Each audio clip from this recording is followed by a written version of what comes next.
Heyo, it's the day of days, everyone. It's day 3 of Thanksflicking, the Dream Warriors annual event where we do one Thanksgiving movie a day leading into Thanksgiving, but not the day of Thanksgiving. And today, this is the meeting, finally. It's about 2 years in the making. We're talking Thankskilling. So let's rock and roll, hit that music, and get to it. I'll be right back.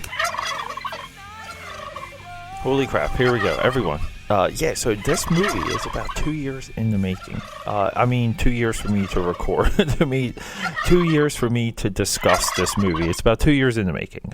Thanksgiving 2008. It's defined on Wikipedia as a horror black comedy, and holy crap, it is. Yeah, this movie is such a loaded gun. This movie comes like ready to go. In the first 10 minutes, we have a topless pilgrim girl getting murdered 500 years in the past. So we're connecting to the legacy of Thanksgiving. Like, this is a Thanksgiving tradition / legacy movie. Unexpected. But look, if you're new to Dream Warriors, can you help me? Can you do me a favor? There's if you go to AKAPAD.com, that's my website. I'm Peter A. DeLuca, AKAPAD, your host, your boy, your obsessive pop culture fanatic, to the point that sometimes I create my own themes for the Dream Warriors podcast just to keep myself aligned, and that's what Thanksflicking is all about. Because I said, look, what could be harder than doing Thanksgiving movies? Because there's not many of them out there. Take a quick Google search. There's not many of them out there.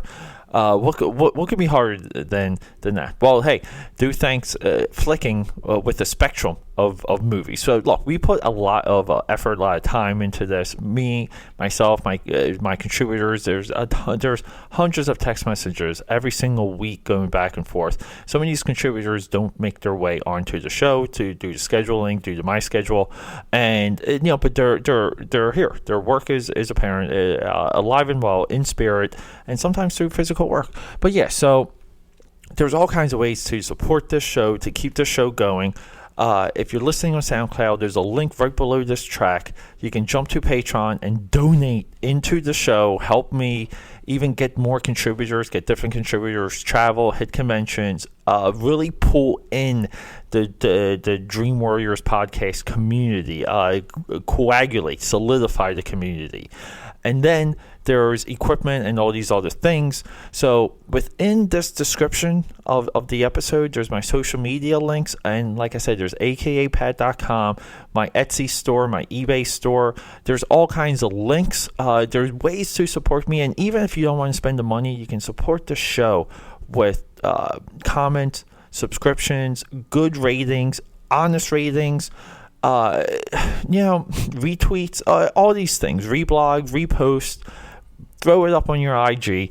Let's get out there. Let's start changing things, because Dream Warriors is all about, and this is why it's changed, long form conversation about movies, and holding reviewers and critics like myself. We hold our own feet to the fire because we have to maintain consistency in thought. And sometimes, look, I get it. Sometimes you like something, you just like it. Sometimes you hate it and you just hate it. But why? How? How are you adding conditions to this versus others? Like, we all have like a curb. So this movie, if it was on Roger and Ebert, it would have been trashed, maybe. Because I do think this movie has a beautiful silver lining. The silver lining is that this movie it's completely self-aware. It was made, according to the Wikipedia, this is a $3,500 movie. So if you're out there and if you even think you need to crowdfund, you may not, because this movie is awesome, and it was made for $3,500. It has a full, puppet.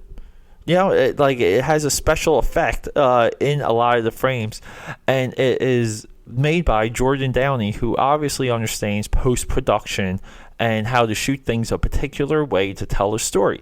Now, look, you go through the shots of this movie, it is like a young filmmaker. Okay, no one's saying it's not. No one's saying that this movie is polished, but it's great because it's not. It's great because it's a documentation of someone that needs to keep going into this craft, that takes respect in his craft, and believes in as ridiculous of an idea as Thanksgilling is. He believes in the craft. Now, is there a style to this movie? Yes, it's a trauma movie. This is a trauma-styled movie. I don't know if Jordan Downey would be offended by that. I really don't know. I hope not. It's a compliment because the trauma style is something teenagers love. Kids love it. Young men love the trauma style, and we have to keep it going because we are in a PC era. We're in a culture war. These ideas, the way how this movie opened, is considered evil and blasphemous by a lot of people nowadays. But there is something to be gained from this type of entertainment. There's something to be gained from the visuals and the gore in this movie. And I have to say, the humor. This movie is funny as balls. This is the perfect movie to drink Fireball to. If there was ever a Fireball movie, this is it. This might be the top movie on my drinking movie list. If someone's coming over and we just want to get out of our minds and think of a game real quick around the movie, Thanksgiving is it. Now, this movie, spoiler alert, not only opens with pilgrim boobies, okay, it opens with a cursing turkey that's like possessed, okay? That's settling a curse, okay? This turkey has objectives. So I wasn't expecting that. Because I didn't even watch the trailers or anything, but the turkey talks. It's the funniest thing. And then we have maybe one of the greatest scenes. Next to Poltergeist, there's a scene where someone gives birth to a haunted egg in the toilet. There's that. That's masterful. But here, we have a turkey that does fornicate with a female, an attractive female, from behind, and snaps her neck, and then has maybe one of the perfect lines in all of cinema, and it's "You just been stuffed." So this movie just uses the Schwarzenegger, the Freddy Krueger one-liners masterfully, and it's masterful because it's self-aware. It's not serious. Now, who's not going to like this movie? If you don't have a sense of humor, if you think movies are only like a certain way, and there's only a certain way to like entertain oneself or to be entertained, if those thoughts like threaten you, then okay, yeah, take a walk, okay, because you're not fun to begin with. You're not a fun person. If you don't enjoy Michael Bay movies, don't watch this movie. You're never going to get what you need out of it. If you don't think Garbage Pail Kids are the coolest thing on earth, I am truly sorry for you, because you're not going to get this movie. You're not. Now, this movie also has five or six like screenwriters, which is amazing. But yeah, like, and then there's like a sequel. And so this entire time, I got this movie on Amazon Prime. There's Thanksgilling 3. Now, at the end of this movie, it says next time, Thanksgilling in space, which is kind of like the Jason X, which we did in the 2017 31 Days of Dread, where Jason Voorhees, the slasher, the killer, the guy that never dies, always comes back, is in space. And that's a hell of an awesome, fantastic movie. And then there's like Leprechaun in space, and we have even Machete in space. That's teased at the end of the most recent Machete movie. So this idea, like that ridiculous ideas go into space, it's perfect. It's perfect. So there's a movie that was populating on my Amazon Prime because I watched this called Thanksgilling 3. And I'm like, oh, where's 2? And I kept looking for 2. I couldn't find 2. 2 is 3.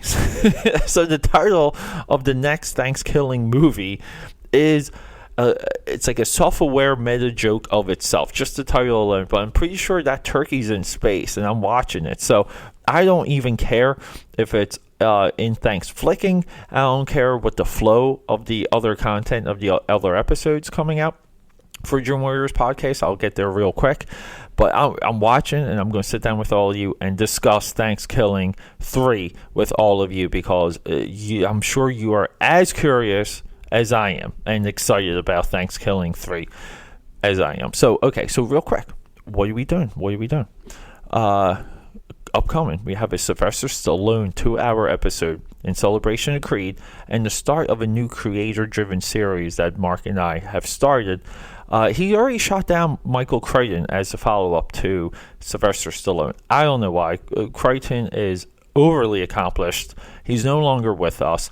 And I believe if he kept going, he just would have continuously shaped and reformed and recalibrated fiction and science fiction. Period. Okay, because no one had his finger on the pulse than he did in the 90s, and I do feel like that would have continued.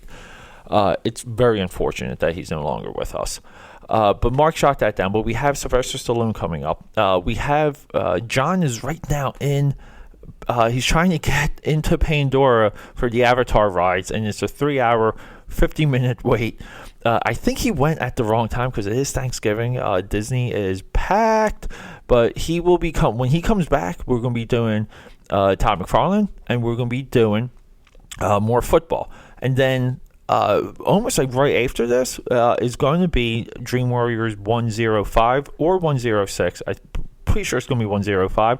SummerSlam, the 2018 Survivor Series, WWE Survivor Series. I can't wait because I'm Team Alexa Bliss for that. Yeah, I'm going to be going through all of that because the WWE episodes, I think you guys wanted. The numbers are good for WWE episodes. And then after that, it's almost like full steam ahead for Bumblebee movie and Aquaman. And I'm trying to get Mark to do a full Aquaman retrospective. Okay, like I want us to sit down and go through everything of Aquaman because I think what he agrees are the better stories are the same ones like that I agree on, which would be like a lot of the mid 80s to early 90s stuff. No, and I would put John Jones his Aquaman run in all of this. But look, everyone, do yourself a favor. I know it's a horror movie. I know it's not perfect, but respecting, honoring, and paying attention to a movie like Thanksgiving, and if you could pay for it, please pay for it.